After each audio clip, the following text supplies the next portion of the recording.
السلام عليكم ورحمة الله وبركاته.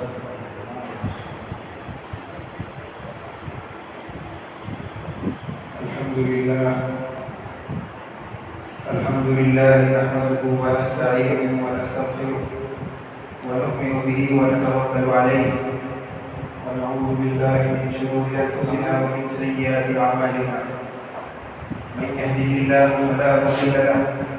ومن يضلل فلا هادي له،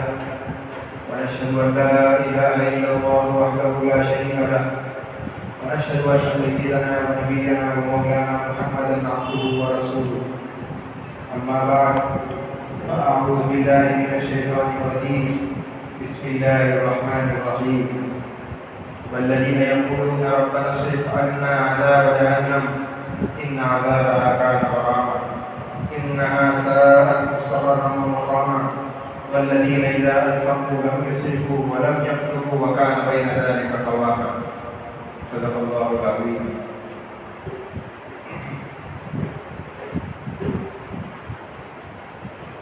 معزز سامعین کرام،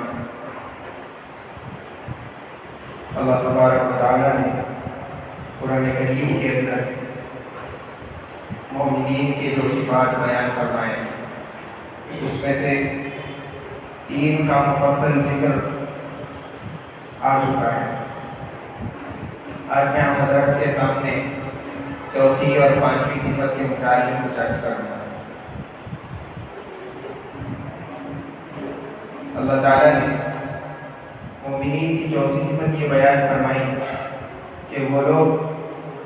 دعاؤں میں اللہ تبارک و تعالیٰ سے جہنم کے عذاب سے پناہ مانگتے ہیں، اس لیے کہ جہنم کا عذاب پوری تباہی ہے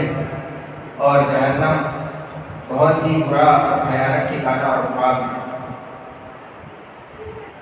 اللہ تبارک و تعالیٰ کے مخصوص بندے شب و روز اللہ کی عبادت میں، اس کی اطاعت میں مصروف رہنے کے باوجود بھی کسی وقت بے خوف اور مطمئن ہو کر کے نہیں بیٹھتے. ہر وقت ان کو اللہ کا ڈر اور آخرت کی فکر لگی رہتی ہے اور ان کا دل امید اور خوف کے درمیان میں لرزتا رہتا ہے. اللہ تبارک و تعالیٰ کے پیر و نظر سے بچنے کے لیے ہمیشہ عملی کوشش کو جاری رکھتے ہیں اور خوف اور امید کے ساتھ اللہ کے سامنے دعا مانگنے میں لگے رہتے ہیں اور خوف اور خشیت کی وجہ سے عاجزی اور انکساری ان کے ظاہری حالات سے نمایاں رہتی ہے. وہ لوگ اللہ تبارک و تعالیٰ کے سامنے اپنے آپ کو خاک میں ملا دیتے ہیں، جس کے نتیجے میں اللہ تبارک و تعالیٰ ان کو عزت کی بلندی کے باب عروج پر پہنچا دیتا ہے. نبی رحمت صلی اللہ علیہ وسلم کے متعلق اللہ تبارک و تعالیٰ فرماتے ہیں اِنَّا فَتَحْنَا لَكَ فَتْحًا مُبِينًا لِيَغْفِرَ لَكَ اللَّهُ مَا تَقَدَّمَ مِنْ ذَنبِكَ وَمَا تَأَخَّرَ. اے نبی جی،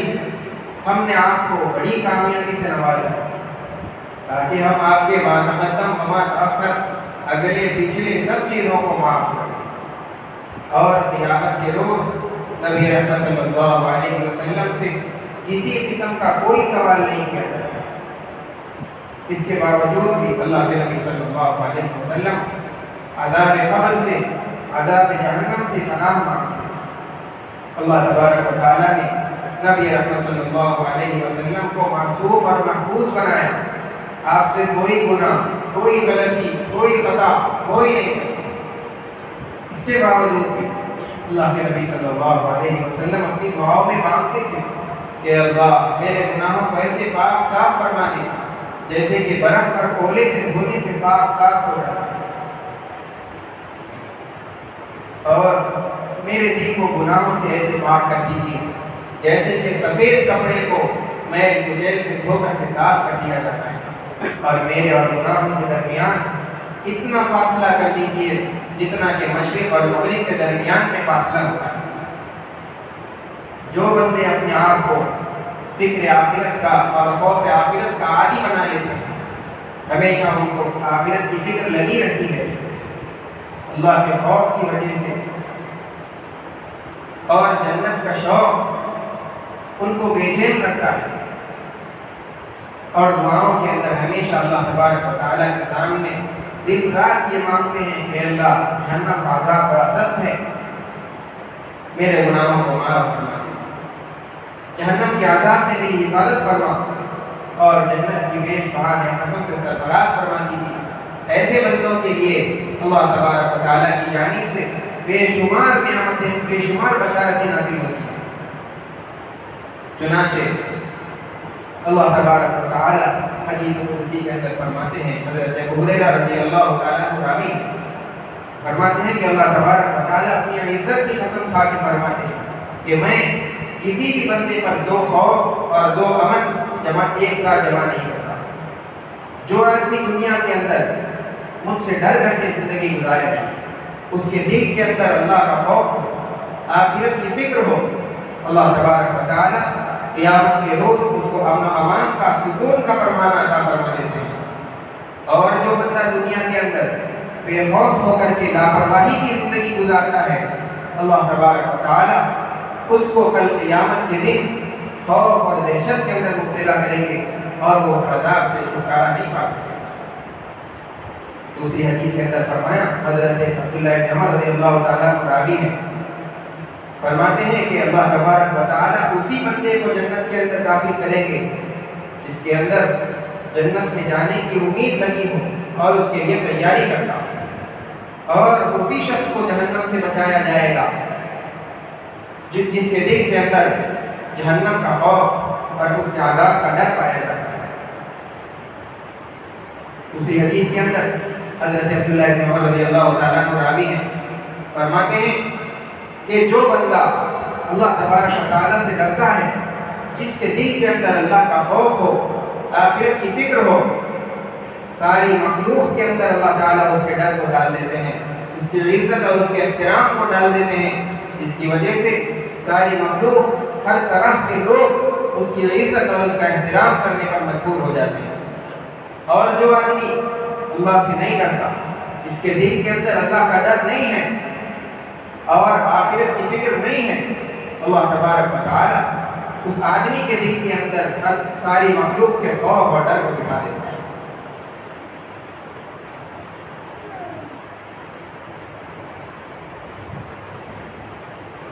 اللہ تبارک و تعالیٰ نے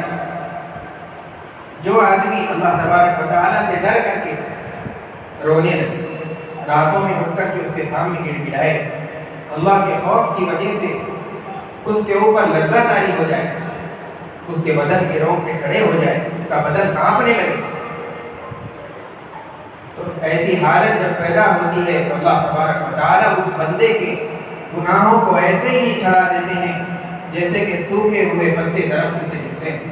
نبی رحمت صلی اللہ علیہ وسلم نے کیا بہترین مثال دے کر کے سمجھائی کہ جس آدمی کے اوپر لرزہ طاری ہو جائے، اللہ کے خوف کی وجہ سے رونے لگے، گڑ گڑائے، تو جیسے ایک درخت ہوتا ہے، اس کے اوپر پکے ہوئے پتے بھی ہوتے ہیں، سوکھے پتے بھی ہوتے ہیں، تو جب ہوا چلتی ہے تو جو اچھے پتے ہوتے ہیں وہ تو ایسے ہی رہتے ہیں، لیکن جو سوکھے پتے ہوتے ہیں وہ گر جاتے ہیں، جھڑ جاتے ہیں۔ ایسے ہی جب بندہ رونے لگے، اللہ تبارک و تعالیٰ اس کے گناہوں کو ان پتوں کی طرح جھڑا دیتے ہیں اور اس کی نیکیاں ان پتوں جو اچھے پتے ہوتے ہیں ان کی طرح باقی رہ جاتے ہیں۔ الغرض بندہ گناہوں سے پاک صاف ہو جاتا ہے، اور روتے ہوئے اگر اس کے آنکھ سے آنسو نکل آئے اور اس آنسو کی مقدار اگرچہ کہ ایک مکھی کے سر کے برابر چھوٹی ہی کیوں نہ ہو، اس کی وجہ سے اللہ تبارک و تعالیٰ اس پر جہنم کو حرام کر دیتے ہیں اور جنت کا پروانہ اس کو عطا فرما دیتے ہیں۔ اللہ تبارک و تعالیٰ نے آگے اور ایک صفت جو مومنین کی بیان فرمائی، وہ یہ کہ جب وہ لوگ خرچ کرتے ہیں تو اس کے اندر میانہ روی اور اعتدال سے کام لیتے ہیں۔ اللہ فرماتے ہیں والذین اذا انفقوا لم یسرفوا ولم یقتروا وکان بین ذلک قواما۔ جب وہ لوگ خرچ کرتے ہیں تو اسراف سے کام نہیں لیتے اور بخل سے بھی کام نہیں لیتے، بلکہ ان کا خرچ کرنا اعتدال اور میانہ روی پر ہوتا ہے۔ اللہ کے مخصوص بندے خرچ کرنے کے اندر بھی اللہ سے خوف کرتے ہیں، اتنا فضول خرچی نہیں کرتے اور ضرورت سے زائد خرچ نہیں کرتے اور اتنی تنگی بھی نہیں کرتے، اتنی بخیلی سے بھی کام نہیں لیتے کہ جہاں پر خرچ کرنا ہے وہاں پر بھی نہیں خرچ کرتے، ایسے بھی نہیں کرتے، بلکہ ان کا خرچ کرنا جہاں پر جتنا خرچ کرنا ہے، جہاں پر جتنا دینا ہے اتنا برابر دیتے ہیں، نہ اسراف کرتے ہیں اور نہ ہی بخیلی سے کام لیتے ہیں۔ اسراف کے معنی حد سے تجاوزی کرنے ہیں۔ اب شریعت میں اسراف کے دائرے میں بہت ساری چیزیں داخل ہو جاتی ہیں۔ مفتی شفیع صاحب رحمۃ اللہ علیہ اپنی تفسیر معارف القرآن کے اندر اور اسی طریقے سے قاضی ثناء اللہ صاحب پانی پتی رحمۃ اللہ علیہ نے اپنی تفسیر میں یہ بات بھی کی کہ معصیت کے کاموں کے اندر خرچ کرنا یہ بھی اسراف کے اندر داخل ہے، اگرچہ کہ تھوڑا ہی کیوں نہ خرچ کیا جائے۔ اور نیز یہ بھی فرمایا کہ ایک پیسہ بھی معصیت کے کام میں خرچ کرنا یہ بھی اسراف میں داخل ہو جاتا ہے۔ اس لیے ہم کو چاہیے کہ معصیت کے کاموں میں اپنے پیسے کو خراب نہ کریں، گانے بجانے کے اندر اور لہو و لعب کے اندر، ڈھول باجے اس طرح کی چیزوں کے اندر پڑھ کر کے اپنے مال کو برباد نہیں کرنا چاہیے۔ حضرت ابو ہریرہ رضی اللہ تعالیٰ عنہ راوی فرماتے ہیں کہ مباح اور جائز کاموں کے اندر ضرورت سے زائد خرچ کرنا یہ بھی اسراف میں داخل ہے۔ حضرت علی رضی اللہ تعالیٰ عنہ فرماتے ہیں کہ ریاکاری اور دکھلاوے کے لیے جو خرچ کیا جاتا ہے وہ بھی اسراف اور فضول خرچی میں داخل ہوتا ہے، جو کہ شیطان کا ایک حصہ ہے جو حرام اور ناجائز ہے۔ اللہ تبارک و تعالیٰ نے حد سے زیادہ خرچ کرنے والوں کو اور اسراف کرنے والوں کو شیطان کا بھائی اور اس کا ساتھی بتلایا، اور جو شیطان کا انجام جو ہونے والا ہے وہ ہم سب کو معلوم ہے۔ اس لیے اپنی محنت کی کمائی ہوئی بوٹی، خون پسینہ ایک کر کے کمایا ہوا مال اس طریقے سے اڑا کر، اس طریقے سے برباد کر کے، اس طریقے سے اس کو برباد نہیں کرنا چاہیے، بلکہ جب خرچ کریں گے تو سوچ سمجھ کر کے اس کی قدر کرتے ہوئے اور اس کو احتیاط کے ساتھ خرچ کرنے کی ضرورت ہے۔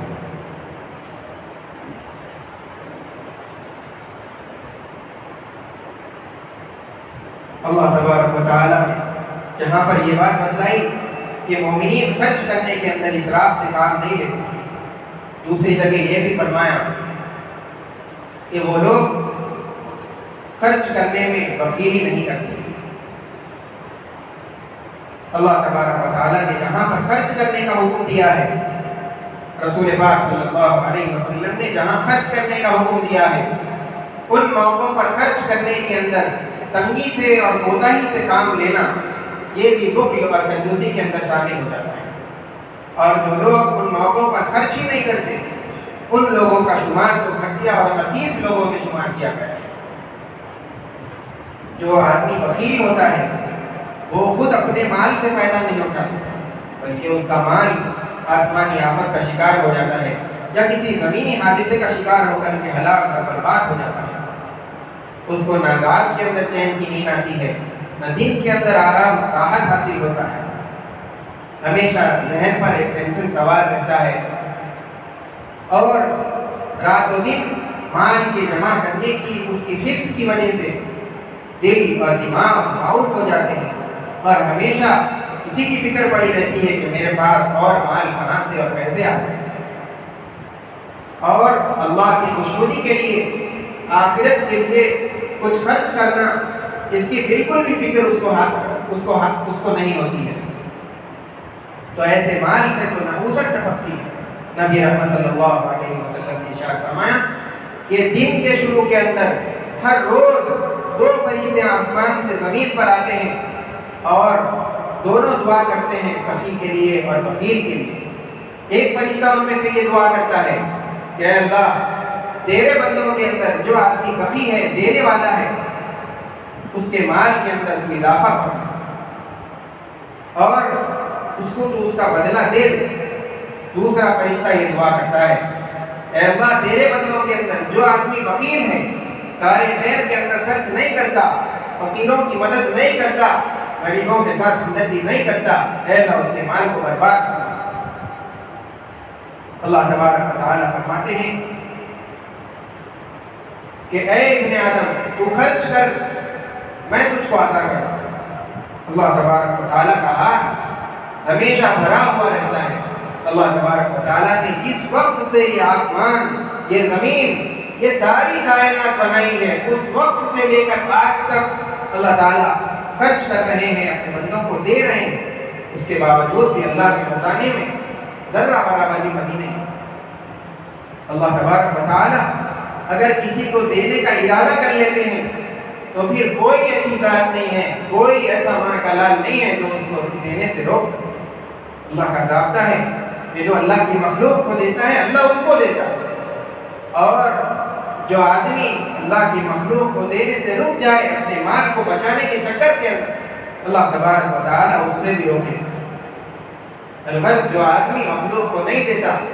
وہ دوسروں کا نقصان کیا کرتا ہے، وہ خود اپنا ہی نقصان کر لیتا ہے۔ نبی رحمت صلی اللہ علیہ وسلم نے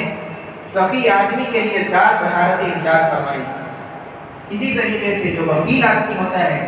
اس کے لیے جو نقصانات ہیں وہ بھی بیان فرمائی۔ سخی آدمی، اس کے جو 4 بشارتیں ہیں وہ یہ: ایک تو اللہ سے قربت حاصل ہو جاتی ہے، دوسرا مال کے خرچ کرنے کی وجہ سے لوگ اس سے قریب ہو جاتے ہیں، اور تیسرا یہ کہ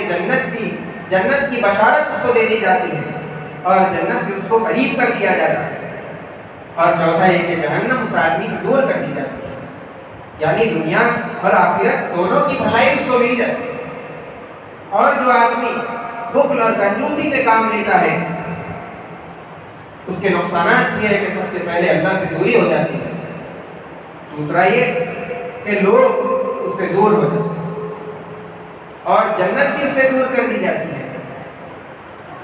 اور جہنم اس آدمی کے قریب کر دی جاتی ہے۔ نبی رحمت صلی اللہ علیہ وسلم نے ارشاد فرمایا کہ جس آدمی کے پاس ضرورت سے زائد مال ہو اس کو چاہیے کہ وہ اس کو غریبوں میں، کار خیر کے اندر، اور جہاں خرچ کرنے کا موقع ہو وہاں دے کر کے اپنے آخرت کے لیے ذخیرہ کر لینا چاہیے۔ یہ اس کے لیے دنیا اور آخرت کی بھلائی کا ذریعہ ہے۔ اور جو آدمی اپنی زائد مال کو جو ضرورت سے زائد ہے کار خیر کے اندر خرچ کرنے کے بجائے روکے رکھتا ہے، غریبوں کو نہیں دیتا، تو وہ اس کے لیے دنیا اور آخرت کی تباہی اور ہلاکت کا ذریعہ بن سکتا ہے۔ اور جس آدمی کے پاس ضرورت سے زائد مال ہی نہیں، جتنا مال ہے وہ سارا کا سارا اپنی ضروریات میں خرچ ہو کر کے برابر سرابر ہو جاتا ہے، تو اس کے لیے کوئی ملامت اور کوئی برائی نہیں۔ آخر میں نبی رحمت صلی اللہ علیہ وسلم نے یہ ارشاد فرمایا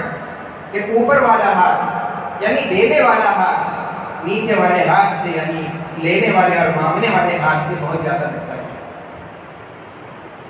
الغرض خرچ کرنے کے اندر ہم کو اعتدال اختیار کرنا چاہیے، صرف خرچ کرنے کے اندر نہیں، شریعت کے اندر تو تمام چیزوں کے اندر، عبادات میں ہو، معاشرت میں ہو، اخلاقیات میں ہو، ہر چیز کے اندر اعتدال کا سبق دیا جاتا ہے۔ اگر کوئی آدمی عبادت کرنا چاہتا ہے تو یہ نہیں کہ پوری زندگی عبادت کے اندر ہی لگا دی، دوسروں کا بھی انسان حق ہوتا ہے اس کو ادا کرنے کی کوئی فکر نہیں، یہ اسلام کی تعلیمات نہیں۔